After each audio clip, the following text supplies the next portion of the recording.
Good evening, everybody. It's me once again to do the video blog thing.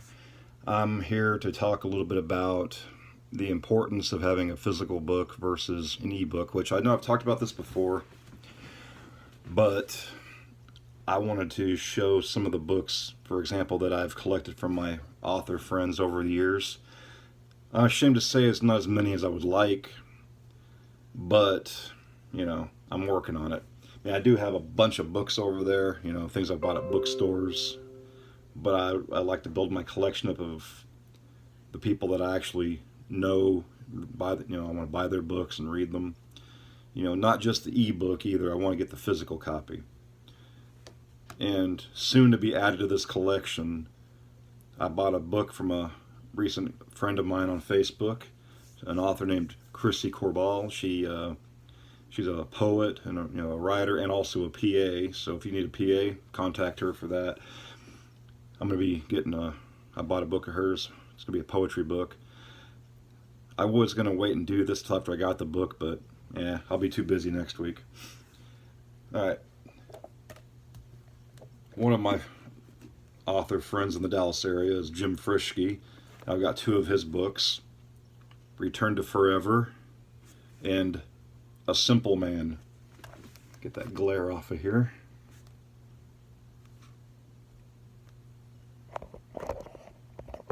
All right. Anyway, A Simple Man. I wouldn't think the book called A Simple Man would be something I would have liked so much, but this is one of my favorite books, I can honestly say. It's got aliens and cults and conspiracies. It's not what you'd expect, and if they ever make this into a movie, I want Lynyrd Skynyrd's song Simple Man to be the theme song for it. I'm sure Jim feels the same way. Last year, at the first annual All Hallows Reading, the book signing event that I organized, I met a couple of authors. John M. Moody was one of them, and I got his book, Land on the Verge of Darkness. A really, really damn good fantasy book. Highly recommend it. And once again, why I like the physical copies, autograph. Thank you, John Moody. And most of you who know me know I despise politics and people who rip each other's heads off over political differences. That being said, I do like political satire every once in a while. I just get tired of, liberals versus conservatives, screw you all. A friend of mine, Gerald A. Loeb, he wrote a book called Politically Derelict. Hell of a funny political satire. It leans one way, I'll give it, give it that, but, I'm neither Republican nor Democrat. I can't stand either side. He published this book on his own. He took care of everything on his own for this. And he was also helping me get some stories for another book project I was working on. I'm still doing it. I just haven't worked on it for a while. It's going to be about, true stories of military, experiences. Whether it be a basic training story or a story from the field. He's helped me work on that, and he's talked to a lot of his military friends because he's a veteran himself. He sent me some of their stories so that I could, fill the book. I got some more work to do on it. I just don't want to send a book out with, 50 pages. I want it to be worthwhile. Because all the royalties are going to be donated to the Wounded Warrior Project. I'm not keeping any of that money for myself. I'm going to keep track of it and donate all those royalties for that book. Now here's one I know I've talked about by Peggy Wheeler, The Raven's Daughter. I love this book. It's got Native American folklore, it's got murder, shape-shifting. Definitely I recommend this book. Autographed, of course. And I know I've talked about this book, The Guardians by Gina Moret. Now this is a badass book. I highly recommend this one too. Once again, murder, monsters, evil, secrets, that's what you need. And I also know a lot of poets in the area.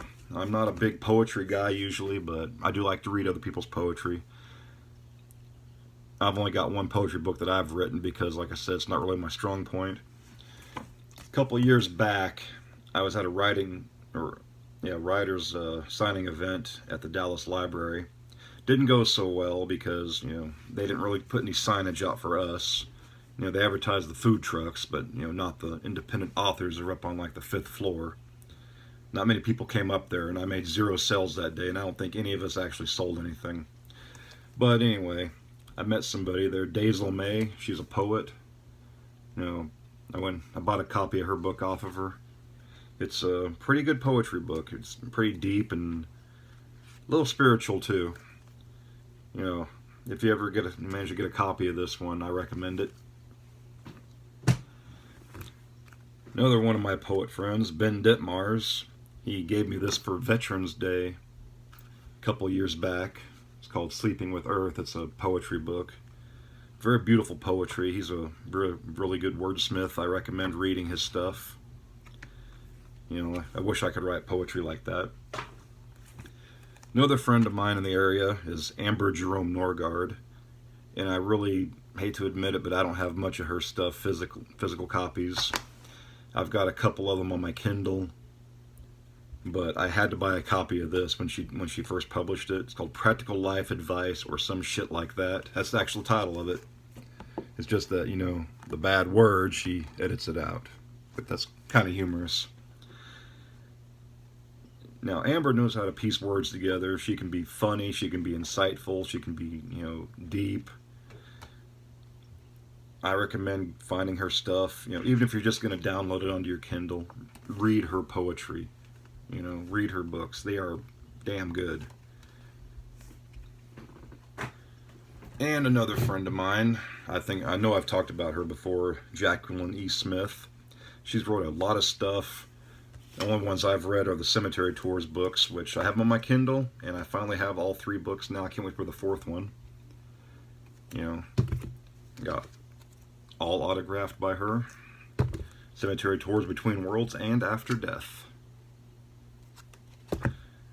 And I can't wait to read the 4th one. It's a pretty humorous story. A guy, he's psychic, he can see ghosts, but he doesn't want people to know he can. He doesn't want the ghosts to know he can see them, because then, they want stuff. So the guy wants him on his paranormal research show. He doesn't want to do it. It's funny.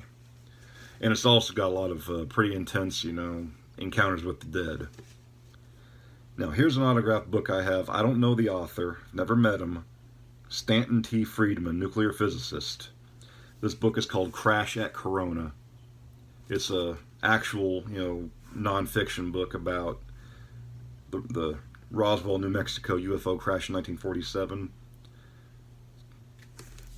So Corona was, a nearby town there. I actually got this autographed by him. Best wishes to Larry Yoakum, Stanton Friedman, December 30th, 1995. I've always been into UFOs and stuff, but it wasn't until I was in the military that I really got into the interest of it. Especially since there were rumors that Eglin Air Force Base had a crashed UFO hidden on the base somewhere. I wouldn't doubt it. Like I said, I'm a believer. Eglin would be a pretty good place to do it because it was a test wing. With the 33rd Fighter Wing where I was at, there was also the 46th Test Wing. And who's to say they weren't testing out stuff like that? All my squadron did was mess with F-15s. We didn't get that cool stuff. So for all I know, Majestic 12 is on site somewhere doing this stuff. Alright, I'm done now. I want to go and let you go and just let you know all this also. A couple of other authors have asked me to do a short story for an anthology series for Halloween. So I'm going to write a couple of short horror stories for them. I'll talk about more later. In the meantime, I'm going to keep hammering away on Demon Cloak of Hanael. I'm almost done with it. There's like maybe 10 chapters left to write for the rough draft, and then, I'll go through it again, tweak it, this and that and the other. But it will be ready in time for probably early September of this year, 2018. That way I can have copies ordered and on hand in time for the book signing in October when we do the 2nd annual All Hallows reading. And I'm hoping the same people can show up, and I might even see if I can get a few more. Maybe we'll do some readings. I don't know yet. But I'm going to get back to it, and everybody have a great week, and I will see you next Sunday.